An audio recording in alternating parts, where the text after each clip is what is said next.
बिस्मिल्लाहिर्रहमानिर्रहीम। अस्सलाम वालेकुम स्टूडेंट्स, मेरा नाम प्रोफेसर बिलाल वाजिद है और मैं एक कॉमर्स मेंटोर हूँ। आज की वीडियो के टॉपिक पे आने से पहले कुछ हमारे कमेंट्स में पता चला कि जो हमने लास्ट वीडियो रिकॉर्ड की है उसमें हमारा साउंड का काफ़ी इशू है।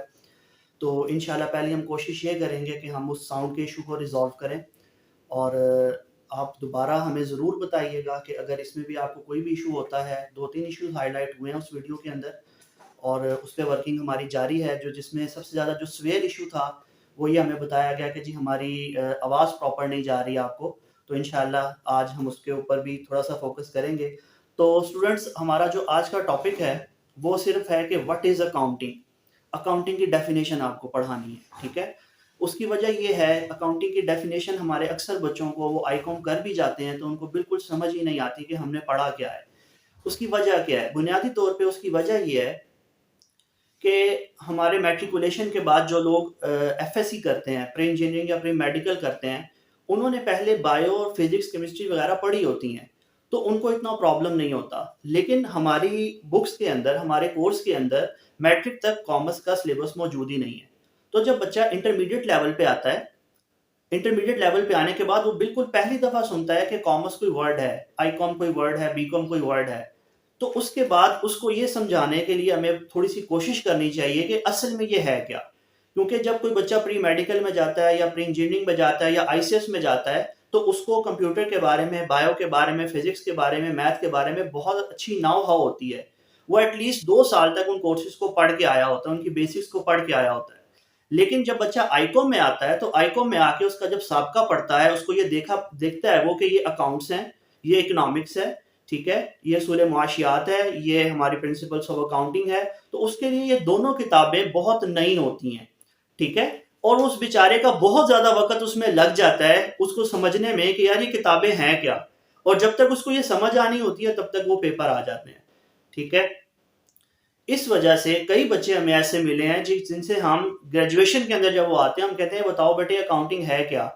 तो ज़्यादातर बच्चों ने तो बुकिश डेफिनेशन को रट्टा मारा होता है कि accounting is an art of recording, classifying, summarising and reporting of business events and transactions. लेकिन जब हम उनसे पूछते हैं कि यार इसका मतलब क्या है, आप कहना क्या चाह रहे हो, हमें ये बताओ, तो ज़्यादातर बच्चे इसमें दे फेल टू कन्वे, वो हमें ये बताने में नाकाम रहते हैं कि उन्होंने क्या पढ़ा हुआ है। तो आज हमारी कोशिश होगी कि हम इसमें अकाउंटिंग को बड़े सादा अल्फाज में एक्सप्लेन करें कि अकाउंटिंग है क्या, व्हाट इज अकाउंटिंग, ठीक है? और उसके लिए सबसे पहले जो मैंने एक बुकिश डेफिनेशन पढ़ी थी और मैंने सामने लिखी भी है, आप देखेंगे कि accounting is an art of recording, classifying, summarising and reporting of business events and transactions. लेकिन बेटा ये बुकिश डेफिनेशन है, इसको आप बिल्कुल साइड पे कर दो।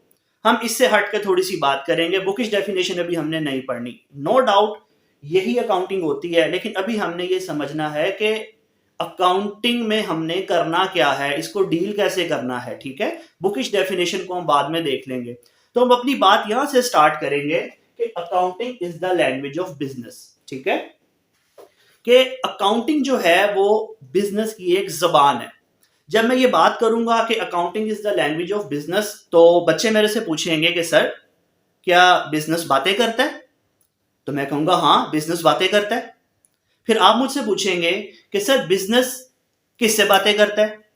तो मैं आपको कहूंगा बेटा बिजनेस हर उस शख्स से बातें करता है, हर उस इदारे से बातें करता है जो बिजनेस से बातें करना चाहे, जो बिजनेस से बातें करना चाहे। आप कहेंगे सर मिसाल दें। अच्छा बेटा, जो बिजनेस है ना, बिजनेस बातें करता है गवर्नमेंट अथॉरिटीज के साथ, बिजनेस बातें करता है टैक्स ऑफिशियल्स के साथ, बिजनेस बातें करता है क्रेडिटर्स के साथ, बिजनेस बातें करता है इन्वेस्टर्स के साथ, बिजनेस बातें करता है अपनी ऑर्गेनाइजेशन के एम्प्लॉयज के साथ। बिजनेस सबसे बातें करता है, ठीक हो गया? तो फिर आप कहेंगे सर बिजनेस अगर बातें करता है तो उसकी बातें समझ कैसे आती हैं? यही बात है बेटा, यही आपको समझाना है कि बिजनेस जिस जबान के अंदर बातें करता है उसे कहते हैं अकाउंटिंग। उसे क्या कहते हैं? अकाउंटिंग। बिजनेस की अपनी एक स्पेसिफिक जबान है। देखें, मैं आपको इसकी एग्जांपल देता हूं। हमारी हर फील्ड की अपनी कुछ टर्मिनोलॉजीज होती हैं, हर फील्ड की हमारी अपनी एक जबान होती है, ठीक है? अब मैं आपको अगर इसकी मिसाल दूं, इस बात का तजर्बा हम सब ने बारहा दफा किया होगा कि जब हम डॉक्टर के पास जाते हैं, हम डॉक्टर के पास जाते हैं और डॉक्टर से कहते हैं कि जनाब हमें ये बीमारी है। डॉक्टर हमें एक प्रिस्क्रिप्शन लिख के देता है, एक नुस्खा लिख के देता है, ठीक है? और 90% हमारा एक्सपीरियंस ये है कि वो नुस्खा हमें समझ ही नहीं आता कि उसमें क्या लिखा हुआ है। लेकिन जब हम वही प्रिस्क्रिप्शन लेके कंपाउंडर के पास जाते हैं तो आज तक मुझे तो किसी कंपाउंडर ने ये नहीं कहा कि मुझे ये समझ नहीं आया। वो आपको मेडिसिन भी उसके मुताबिक बना के देता है। उसके बाद वो आपको ये भी बताता है कि ये मेडिसिन आपने कैसे खानी है, सोने से पहले खानी है, खाने से पहले खानी है, खाने के बाद खानी है, पानी से खानी है, दूध से खानी है, कैसे खानी है। यानी कि वो उसको आपको उसकी कंप्लीट जो है ना वो डिटेल बता देता है। तो इससे हमें पता चला कि ये क्या था, ये बेटा एक लैंग्वेज थी जो डॉक्टर को आती थी, डॉक्टर ने कम्युनिकेट की और कंपाउंडर को भी आती थी। उन दोनों को समझ आ गई, उनकी कम्युनिकेशन पूरी हो गई। अगर नहीं समझ आई तो हमें समझ नहीं आई। अब हमें क्यों नहीं समझ आई? हमें इसलिए बेटा समझ नहीं आई क्योंकि हमें वो लैंग्वेज आती ही नहीं है। हमें वो लैंग्वेज आती नहीं है। ये ऐसा ही है बेटा, जैसे मैं यहाँ पे उर्दू में खड़ा होकर बात कर रहा हूँ, मेरा मोड ऑफ कम्युनिकेशन उर्दू है, तो आपको मेरी बात समझ आ रही है। लेकिन अगर मैं यहाँ किसी और ज़बान में बात शुरू कर दूँ, जैसे फॉर एग्जांपल मैं अरबिक में, मुझे अरबिक नहीं आती, मैं एग्जांपल के लिए कह रहा हूँ, मैं अरबिक में बात शुरू कर दूँ या मैं फ्रेंच में बात शुरू कर दूँ, तो आप में से अक्सर बच्चों को वो समझ नहीं आएगी। क्यों? क्योंकि वो हमारा मोड ऑफ कम्युनिकेशन नहीं है। इसी तरह बेटा एक लैंग्वेज होती है, ऑफिस के अंदर यूज होती है, पुराने वक्तों में होती थी, अभी काफी हद तक होती है, उसे हम कहते हैं शॉर्ट हैंड। शॉर्ट हैंड के अंदर हम स्ट्रोक्स को यूज करते हैं, ठीक है। इस तरह से हम साइंस बनाते हैं अजीबोगरीब से। ये जो शॉर्ट हैंड वाले हैं उनको बेहतर पता है। अब ये कुछ ना कुछ कम्युनिकेट कर रहा है, ये कुछ ना कुछ क्या कर रहा है, कम्युनिकेट कर रहा है। लेकिन ये क्या कम्युनिकेट कर रहा है हमें कुछ नहीं पता। क्या वजह है? ये वजह ये है कि हमें ये लैंग्वेज नहीं आती। इसी तरह मैं यहाँ पे अकाउंटिंग की 2 एंट्रीज लिखता हूँ, ठीक है। अकाउंटिंग की मैं 2 एंट्रीज लिखता हूँ और वो देखें आपको समझ आती है कि नहीं आती। देखिए मैंने यहां पे लिखा cash account debit to capital और मैंने यहां पे लिखा cash account debit to sales. अच्छा बेटा मैंने यहां पे 2 एंट्रीज लिखी, एक मैंने लिखी cash account debit to capital और एक मैंने लिखी cash account debit to sale. लेकिन ये आपको समझ नहीं आएंगे कि सर ये आपने क्या लिखा, ठीक है, ये आपको बिल्कुल समझ नहीं आएगी। लेकिन मुझे पता है बेटा ये मैंने क्या लिखा और ये मुझे कुछ समझा रही हैं, ये चीजें मुझे कुछ बता रही हैं, ये चीजें मुझे कुछ समझा रही हैं। तो आपको कैसे पता चलेगा बेटा? आपको ये लैंग्वेज सीखनी पड़ेगी। आपको कैसे पता चलेगा कि ये क्या लिखा हुआ है? बेटा जिस तरह आपने उर्दू तो खैर आपने अपने घर से सीख ली, फिर जब आप स्कूल में गए आपने इंग्लिश सीखी। इंग्लिश सीखने के लिए आपने क्या सीखा था? सबसे पहले आपने एबीसी सीखी थी। इंग्लिश सीखने के लिए आपने क्या सीखा था? सबसे पहले एबीसी सीखी थी। इसी तरह बेटा बिजनेस की लैंग्वेज को सीखने के लिए आपको अकाउंटिंग की एबीसी सीखनी पड़ेगी और अकाउंटिंग की एबीसी को हम कहेंगे अकाउंटिंग टर्म्स। अकाउंटिंग की एबीसी को हम क्या कहेंगे?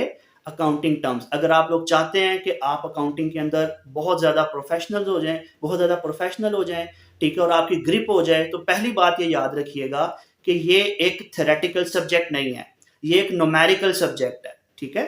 जिस तरह आप मैथ्स को जितना अपने हाथ से सॉल्व करते हैं उतनी आपकी उस पर ग्रिप अच्छी होती है। इसी तरह बेटा अकाउंटिंग एक न्यूमेरिकल सब्जेक्ट है, ठीक है। इसकी अगर आप थेरीज को याद करने की कोशिश करेंगे तो आप बहुत ज्यादा मुश्किल में पड़ जाएंगे। तो अब एक चीज बेटा बस याद रखें, आपको अकाउंटिंग सीखने के लिए अकाउंटिंग की एबीसी सीखनी है और अकाउंटिंग की एबीसी को हम 3 पार्ट्स में डिवाइड करेंगे। अगर ये 3 चीजें आपको अच्छे से आ गई तो इसका मतलब है कि आपकी अकाउंटिंग पे ग्रिप हो गई। वो 3 चीजें कौन सी हैं सर? सबसे पहले बेटा अकाउंटिंग टर्म्स। सबसे पहले क्या है? Accounting terms. सबसे पहले जो चीज आपने सीखनी है वो अकाउंटिंग टर्म्स है और हमारी कोशिश होगी हम अगली वीडियो से अकाउंटिंग टर्म्स पे काम शुरू कर दें। दूसरी चीज बेटा जो आपको बहुत ज्यादा पता होनी चाहिए वो है अकाउंटिंग प्रिंसिपल्स। वो क्या है? Accounting principles. अकाउंटिंग प्रिंसिपल्स में इसका पूरा हम लेक्चर देंगे, उसमें अकाउंटिंग कंसेप्ट्स और अकाउंटिंग कन्वेंशंस आते हैं। वो क्या होते हैं इसकी हम पूरी बात करेंगे, ठीक है, इस पे अलग वीडियो करेंगे। और तीसरी चीज बेटा आपको पता होना चाहिए अकाउंटिंग स्टैंडर्ड्स। ये 3 चीजें, अगर किसी बंदे को ये 3 चीजें आती हैं, अकाउंटिंग टर्म्स आती हैं, अकाउंटिंग प्रिंसिपल्स का पता है और अकाउंटिंग स्टैंडर्ड्स का पता है, तो बेटा याद रखिएगा उसके लिए कभी भी अकाउंटिंग में कहीं भी प्रॉब्लम नहीं आएगा। उसको अकाउंटिंग कभी भी करने में कोई भी प्रॉब्लम नहीं आएगा। हमें अकाउंटिंग करने में प्रॉब्लम सिर्फ कब आता है? जब हम इन 3 चीजों से फेमिलियर नहीं होते। ठीक हो गया। अब हमारे जो सिलेबस है इंटरमीडिएट का, उसमें अगर आप इन 2 चीजों को स्किप भी कर लें, अकाउंटिंग प्रिंसिपल्स को, कन्वेंशंस को आप स्किप भी कर दें और अकाउंटिंग स्टैंडर्ड्स को स्किप भी कर दें, फिर भी अकाउंटिंग टर्म्स के अंदर हम बहुत अच्छे से अपना पेपर अटेम्प्ट कर सकते हैं। ठीक है, अकाउंटिंग टर्म्स क्या होती हैं बेटा? हर बिजनेस की अपनी टर्म्स होती हैं, हर बिजनेस की अपनी एबीसी होती है, हर बिजनेस की अपनी लैंग्वेज होती है। अगली क्लास से हम इंशाल्लाह, अगले लेक्चर से हम अकाउंटिंग टर्म्स पे अपना लेक्चर बनाना स्टार्ट करेंगे। ठीक है, तो अब इसको हम कंक्लूड करते हैं। अकाउंटिंग क्या है सर? अकाउंटिंग एक लैंग्वेज ऑफ बिजनेस है सर। इसको एक लाइन में बता दें तो, एक लाइन में अगर मैं आपको बताऊं तो बेटा देखो, अगर मैं आपसे कहता हूं बेटा लेटर लिखो, मैं आपसे क्या कहता हूं बेटा? लेटर लिखो, तो आप कहेंगे सर मैं लेटर लिखता हूं, मुझे बता दें मैं लेटर उर्दू में लिखूं या मैं लेटर इंग्लिश में लिखूं, तो मैं आपको कहूंगा लेटर इंग्लिश में लिखो। ठीक है, इसी तरह बेटा जब बिजनेस के अंदर कोई भी इवेंट होता है, बिजनेस का क्या काम है? बिजनेस चीजों को खरीदता है और बिजनेस चीजों को बेचता है। बिजनेस चीजों को खरीदता है, बिजनेस चीजों को बेचता है। तो जब भी बिजनेस चीजें खरीदेगा, बिजनेस चीजें बेचेगा, तो उसको हमने कहीं ना कहीं लिखना है, उसको हमने कहीं ना कहीं लिखना है, लेकिन अपने तरीके से नहीं लिखना, हमने उसको बिजनेस के तरीके से लिखना है, बिजनेस की जबान में लिखना है। ठीक है, तो वो जो हम लिखने के लिए प्रिंसिपल्स को यूज करेंगे वो क्या कहलाते हैं? अकाउंटिंग कहलाते हैं। तो accounting is the language of business. Business बातें करते हैं, बड़ी लाउड एंड क्लियर बातें करते हैं। ठीक है, जब आप किसी भी बिजनेस के रिकॉर्ड्स को देखेंगे तो आपको पता चल जाएगा इस बिजनेस की स्ट्रेंथ क्या है, ये बिजनेस वीक है, स्ट्रांग है, एवरेज है, वेरी स्ट्रांग है, क्या मामला है इस बिजनेस के साथ। तो बेटा उम्मीद करता हूं कि आपको ये समझ आई होगी कि अकाउंटिंग क्या है। अभी आपको अकाउंटिंग पढ़नी नहीं आएगी, अकाउंटिंग को समझना नहीं आएगा, सिर्फ ये मैंने आपको बताने की कोशिश की है कि अकाउंटिंग है क्या। और अब इस लैंग्वेज को हम सीखना शुरू करेंगे और उसके लिए हमारा सबसे पहला फोकस होगा अकाउंटिंग टर्म्स। हमारा सबसे पहला फोकस क्या होगा? Accounting terms. कि अकाउंटिंग टर्म्स क्या होती हैं। एक दफा हमने वो टर्म्स सीख ली बेटा, तो उसके बाद हमारे लिए इस लैंग्वेज को पढ़ना, इसको समझना, इसको समझाना बहुत आसान हो जाएगा। ठीक हो गया। और ये टर्म्स बेटा ये लाइफ टाइम टर्म्स हैं। ठीक है, आप जो आज पढ़ेंगे, I com, B com, M com, आप कुछ भी करें, आप स्टार्टेड अकाउंटेंट बने, ठीक है, आप सीएमए बने, ये टर्म्स वही रहेंगी। ठीक है, और जो डेटर का मतलब आई कॉम में है वही डेटर का मतलब सीए में भी है। ठीक हो गया। इसी तरह बेटा जो ट्रांजैक्शन की डेफिनेशन, जो ट्रांजैक्शन से मुराद हम आईकॉम में लेते हैं वही ट्रांजैक्शन से मुराद हम एमबीए में भी लेते हैं। तो जो टर्म्स आप आज सीखेंगे वो आपके साथ लाइफ टाइम रहेंगी। आज नहीं सीखेंगे, मेरा मतलब है कि हम आने वाले वक्त में इंशाल्लाह जो वीडियोस बनाएंगे और उस पर हमारी शुरू करेंगे, हमारी सीरीज चलेगी अकाउंटिंग टर्म्स की। और ये एक वीडियो नहीं होगी, ये काफी सारी वीडियोस होंगी इंशाल्लाह। ठीक है, तो उम्मीद करता हूं कि आपको ये अकाउंटिंग की डेफिनेशन समझ आई होगी। मैंने बुकिश डेफिनेशन नहीं पढ़ाई, बुकिश डेफिनेशन हम जरूर डिस्कस करेंगे, लेकिन उस वक्त जब हमें कुछ टर्म्स क्लियर हो जाएंगी। ठीक है, उम्मीद करता हूं कि आपको समझ भी आई होगी और आपको इससे फायदा भी होगा। लिहाजा अपनी दुआओं में याद रखें, इस चैनल को शेयर करें, सब्सक्राइब करें। आपके जो भी क्वेश्चन हो कमेंट्स में लिखें, मुझे व्हाट्सएप करें, व्हाट्सएप नंबर मैं यहाँ पे अभी डाल दूंगा। ठीक हो गया, आपका बहुत शुक्रिया। अस्सलाम वालेकुम।